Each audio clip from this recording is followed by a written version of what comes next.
ሰላም ውድ ዩቲዩብ ቻናል ተከታዮቼ እንዴት ቆያችሁ? እኔ ወንድማችሁ በጣም ደህና ነኝ። ዛሬም እንደተለመደው በየቀኑ በተለያዩ ድሮፖች መረጃ ለእናንተ እንደማደርስላችሁ ሁሉ አሁንም የአፕ ቲስትኔት ድሮፖች እና እንደዚሁም የቴሌግራም ሚኒ አፕ ድሮፖችን መረጃ ይዤላችሁ ወደ እናንተ መጥቻለሁ። እስከ መጨረሻው ይህንን ቪዲዮ እንድትከታተሉ አሳስባችኋለሁ። ዛሬ የማቀርብላችሁ በጣም ወሳኝ ነገር ስለሆነ መከታተላችሁን እንዳትረሱ። በምስል አዲስ ነገር አለው ስለሱ እነግራችኋለሁ።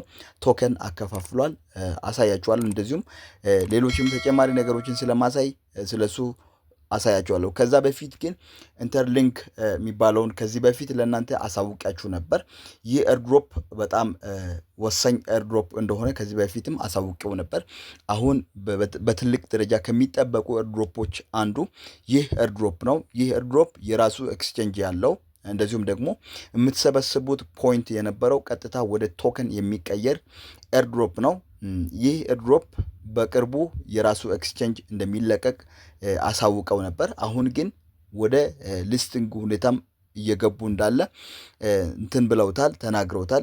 ለዚህም ምክንያት የሚሆነው ዛሬ መረጃ ሰጥተውት ነበር። ይህ መረጃ ምንድነው? ትዊተር ገጽ ላይ የዶናልድ ትራምፕን ቃለመጠይቅ ሀሳቡን አስቀምጠው ዶናልድ ትራምፕ እንደሚታወቀው በዚህ ሳምንት ገበያውን አረጋጋዋለሁ ብለው ከዛ በፊትም ከቻይና ጋር ያለው የዋጋ ጭማሪ ምናምን ፐርሰንቶችን ቀንሶ ወደ 10 እንዳደረሰ ይታወቃል። በዚህም ምክንያት ገበያው ኦልሬዲ አሁን ተረጋግቷል። እንደሚታወቀው የነ ቢትኮይን እንደዚሁም ኢቴሪየም ዋጋቸው ከፍ ብሏል። አሁን 109 አካባቢ ደርሷል። ያ ማለት ዋጋው ገበያው ሲረጋጋ ነው ዋጋ የሚጨምረው። እናም እዚህ ጋር እንደምትመለከቱት ትዊተር ላይ እነሱ በለቀቁት መሰረት ዋጋው ተረጋግቷል። ዶናልድ ትራምፕ ፕሬዝዳንቱ እንዳለው ዋጋውን አረጋጋዋለሁ ብሏል። እንደዚሁም ደግሞ እኛም ደግሞ በቅርቡ ይህንን ነገር እናወጣዋለን፣ ገበያ ላይ እናመጣዋለን ብለው ተናግረውታል። ስለዚህ ይህንን ቶከናቸውን በቅርቡ በራሳቸው ኤክስቼንጅ ያመጣሉ። በአጭር ጊዜያቶች ውስጥ እንደሚያመጡ ይጠበቃል። ነገር ግን መቼ ያመጣሉ የሚባለው ነገር አይታወቅም። ኢንተርሊንክ ጥሩ የሚባል ኤርድሮፕ ነው። $1 በላይ ምናልባት ሊሆን ይችላል። አንድ ቶከን ከአንድ ዩኤስዲቲ በላይ ሊሆን ይችላል የሚል ግምት አለው። እነሱም ከዚህ በፊትም ተናግረውታል፣ አሳውቀውታል። ጥሩ ዋጋ ይኖራል፣ ከአንድ በላይ ጠብቁ ብለው ስለተናገሩ አዲስ ነገር በቅርቡ ይመጣል። ይህንን ኤርድሮፕ በቻላችሁት አቅም ይዛችሁ ስሩ። የሱን ሊንክ ከዚህ ቪዲዮ ስር ዲስክሪፕሽን ላይ አስቀምጬላችኋለሁ። እኔ ልክ ወደ 58400 አካባቢ ሰርቻለሁ። ይህንን በየጊዜው እየገባችሁ ክሌም ታደርጋላችሁ። ማለትም ማይኒንጉ በየ4 ሰዓት እና በየ2 ሰዓት 30 ደቂቃ ምናምን እያለ በፈለገው እንትን እየቀነሰ እየጨመረ ስለሚሰጥ እናንተ እዚህ ጋር ማይን እያደረጋችሁ መሰብሰብ ትችላላችሁ። ሰዎችን ኢንቫይት ስታደርጉም ታገኛላችሁ። ስለዚህ የዚህን ሊንክ ከዚህ ቪዲዮ ስር አስቀምጬላችኋለሁ። በፍጹም ሊያመልጣችሁ አይገባም። በተወሰነ ሰዓት እየገባችሁ የምትሰሩት ስለሆነ ሊያመልጣችሁ አይገባም። የዚህን ሊንክ ከዚህ ቪዲዮ ስር ዲስክሪፕሽን ላይ አስቀምጫለሁ እንዳትረሱ። ከዚህ ቪዲዮ ስር የዚህ የቪዲዮ ርዕስ አለ። ከሱ ስር ቪው ሃውር ብሎ ሞር የምትላለች ሞር የምትሏን ስትነቁ የዚህንና ሌሎችን በጣም ወሳኝ የሆኑ የአፕ ድሮፖችን እንትን ትላላችሁ። በስልካችሁ አውርዳችሁ አፕሊኬሽን ታወርዳላችሁ ከፕሌይ ስቶር ላይ በሊንኩ ገብታችሁ ካወረዳችሁ በኋላ ኮዶችን እኔ አስቀምጫለሁ። ከሊንኩ ጋር ስላስቀመጥኩኝ ኮዶችን ኮፒ ያደረጋችሁ ወስዳችሁ ማስገባታችሁን እንዳትረሱ። እንደዚሁም ደግሞ እዚህ ጋር ሁማኒቲን ማስተካከላችሁን ቬሪፋይ ማድረጋችሁን ፌሳችሁን ስካን ታደርጋላችሁ። ከዛም ያለፈ ምንም ነገር የለም።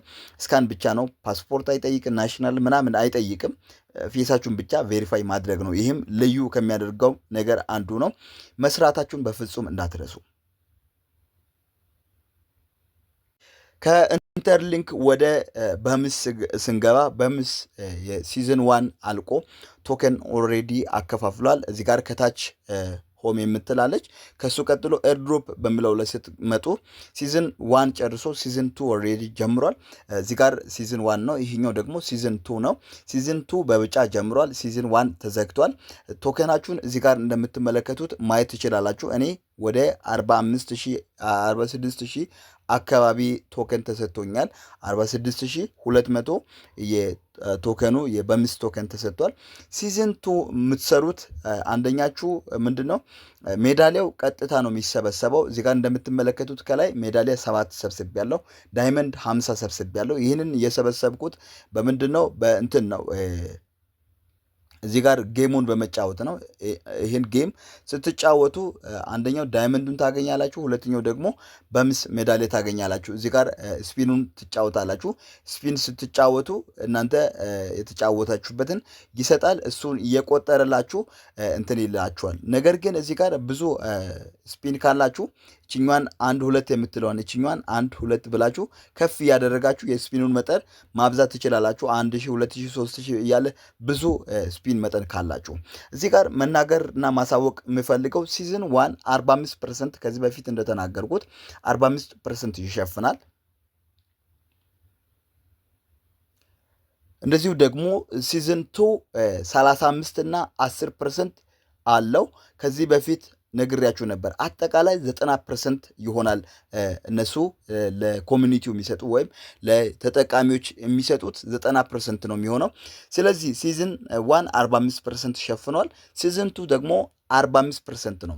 ከዚህም ውስጥ ልክ እንደ ሲዝን 1 ያለው ጨዋታ በሙሉ የሚያጠቃልለው 35% ሲሆን በሲዝን 2 ውስጥ አጠቃላይ ጨዋታ የሚሸፍነው 35% ሲሆን ጃክፖት ኤርድሮፕ የሚባለው ደግሞ እዚህ ጋር እንደምትመለከቱት ጃክፖት ኤርድሮፕ የሚል አለ።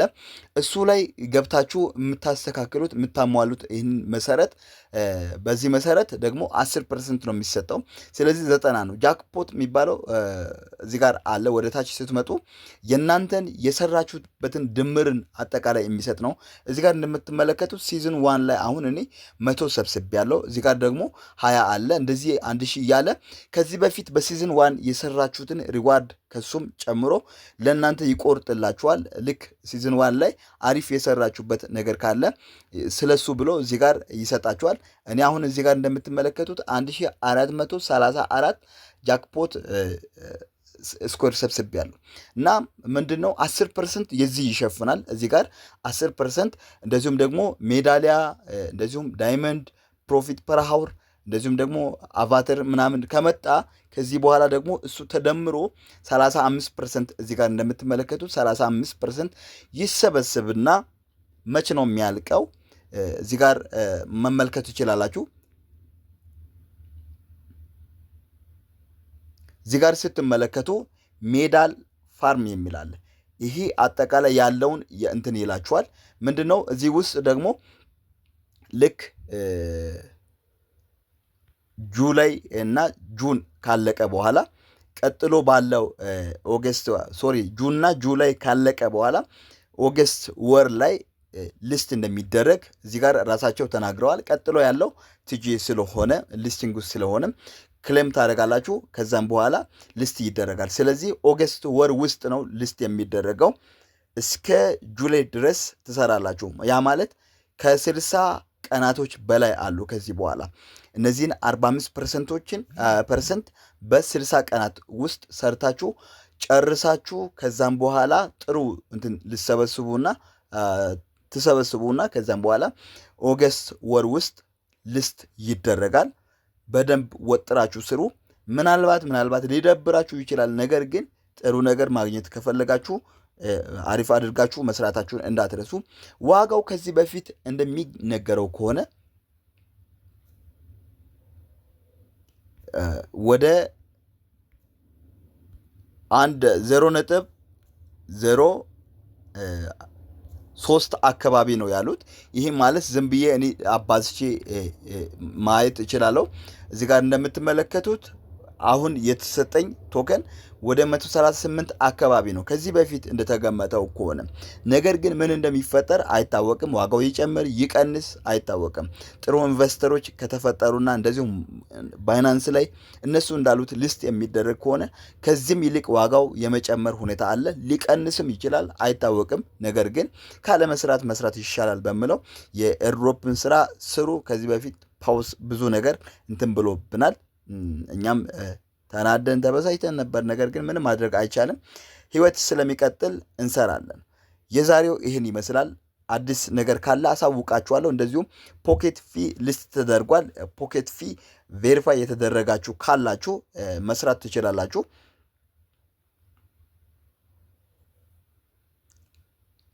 ቬሪፋይ የተደረጋችሁ ካላችሁ ፖኬት ፊ እንትን ማድረግ ትችላላችሁ፣ ማለትም ክሌም ማድረግ ትችላላችሁ። ነገር ግን አሁን ክሌም እየተደረገ አይደለም። ኦልሬዲ ሰዓቱም አልቋል። በቶን እንትን ነው የምታወጡት። እዚህ ጋር እንደምትመለከቱት 1785 ፖኬት ፊ ነበረኝ።